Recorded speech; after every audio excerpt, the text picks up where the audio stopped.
Hello everyone, smart education চ্যানেলে তোমাদের সবাইকে স্বাগত।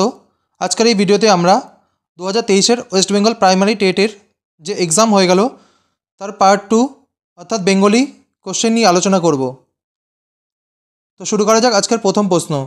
সকাল থেকে অবিশ্রাম বৃষ্টি ঝরছে, একই তালে ঝরঝর ঝমঝম উদ্ধৃত অংশে ঝরঝর ঝমঝম ব্যবহৃত হয়েছে বৃষ্টির কোন অবস্থা বোঝাতে? সঠিক উত্তরটি হলো অপশান সি, তীব্রতা বোঝাতে। নেক্সট কোশ্চেন, পশ্চিম ভিটের রান্নাঘরের পিছনের পৈঠা কেমন শ্যাওলা ধরা, এবারকার ধাক্কা সয় কি না সয় সন্দেহ উদ্ধৃতাংশে পৈঠা শব্দের অর্থ? সঠিক উত্তরটি হলো অপশান বি, সোপান। এখানে পৈঠা শব্দের অর্থ হলো সোপান। ব্যস্ততার সীমা নেই কারো, ব্যস্ততার বিপরীতার্থক শব্দটি হলো?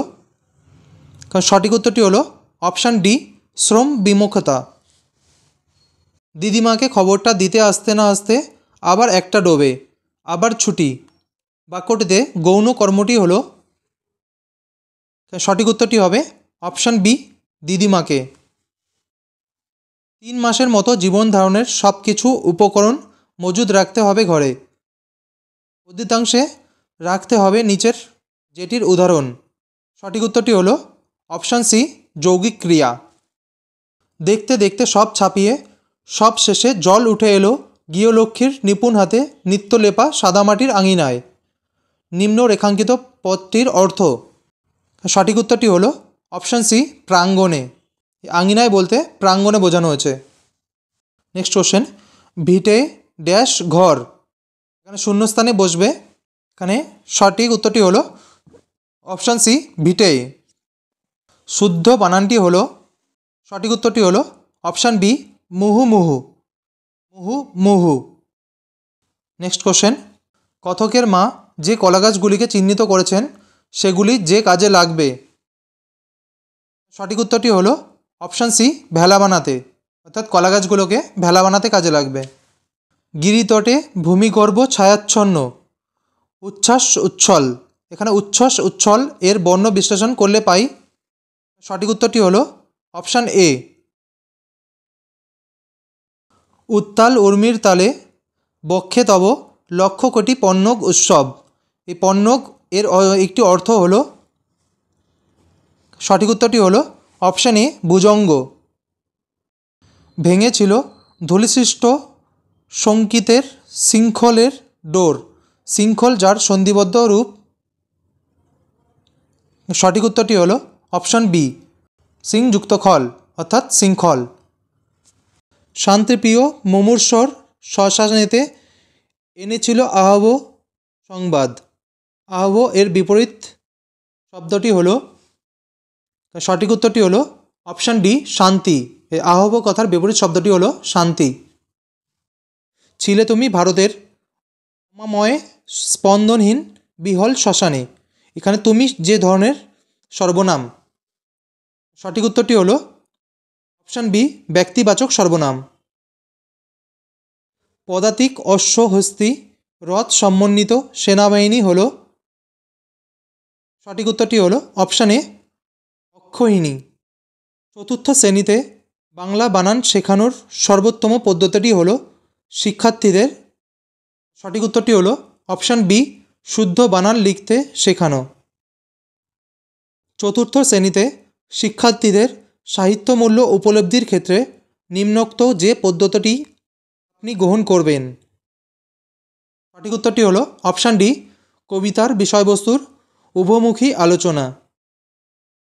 দলগত শিখনের জন্য দল গঠনের ক্ষেত্রে আপনার দৃষ্টিভঙ্গি হবে?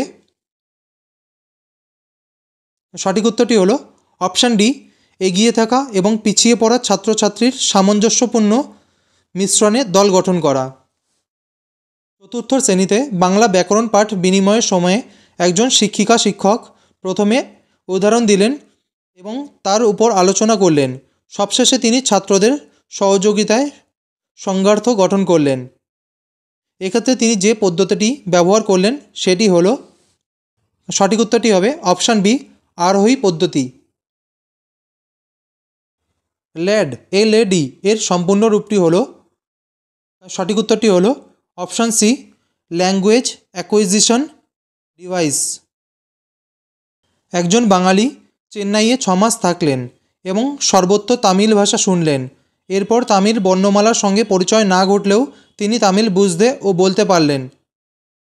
তার এই তামিল ভাষা শিক্ষাকে আমরা বলবো, সঠিক উত্তরটি হলো অ্যাকুইজিশন। Option C, acquisition. যা বলা হবে এটিকে এক কথায় প্রকাশ করলে হবে। সঠিক উত্তরটি হলো অপশান সি, বক্ষমান। এখানে মকর থেকে মগর হলো, এটি হলো একটি ঘোষীভবনের উদাহরণ। নিচের কোনটি সকাল শব্দের সমার্থক শব্দ নয়? এখানে ভালো করে দেখো, নিচের কোনটি সকাল শব্দের সমার্থক শব্দ নয় বলেছে। আমাদের সঠিক উত্তরটি হলো অপশান ডি, ত্রিজামা। এই ত্রিজামা বাদ দিয়ে বাকি সবকটি সকাল শব্দের সমার্থক শব্দ। পৃথিবী শব্দটির বর্ণ বিশ্লেষণ করলে শূন্যস্থানে যে বর্ণটি বসবে, এখানে শূন্যস্থানে যে জায়গাটি রয়েছে সেখানে আমরা বসাবো অপশান ডি, রিকে আমরা বসাবো পৃথিবী। কোনো একটি পাঠ আলোচনায় শিক্ষিকা শিক্ষক তৃষ্ণা শব্দের সমার্থক শব্দ হিসাবে নিচের যে শব্দটি লিখবেন না। এখানে ভালো করে কোশ্চেনটা দেখো তোমরা। কোনো একটি পাঠ আলোচনায় শিক্ষিকা শিক্ষক তৃষ্ণা শব্দের সমার্থক শব্দ হিসাবে নিচের যে শব্দটি লিখবেন না বলা হয়েছে। এখানে সঠিক উত্তরটি হলো আপনাদের অপশান ডি, গ্রসন। গ্রসন শব্দটি বাদ দিয়ে বাকি শব্দগুলো তৃষ্ণা শব্দের সঙ্গে সম্পর্কযুক্ত। ধান সমেত খড়ের গাদাকে এক কথায় বলা হয়। সঠিক উত্তরটি হলো অপশান ডি, পালুই। ধান সমেত খড়ের গাদাকে এক কথায় পালুই বলা হয়। নিচের সঠিক জোড়াটি পছন্দ করুন। এখানে সঠিক উত্তরটি হলো অপশান এ, আপন।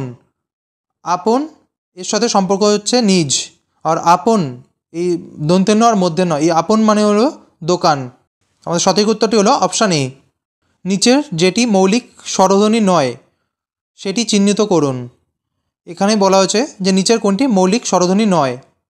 এখানে সঠিক উত্তরটি হলো অপশান সি, এ। এ আমাদের মৌলিক স্বরধ্বনি নয়। নিচের গুচ্ছগুলির মধ্যে যেটির সব ধ্বনি অল্পপ্রাণ সেটি চিহ্নিত করুন। এখানে আমাদের সঠিক উত্তরটি হলো অপশান এ। তো ফ্রেন্ডস, আজকের মতো এখানেই শেষ করছি। ভিডিওটি ভালো লাগলে লাইক, কমেন্ট অ্যান্ড শেয়ার করো।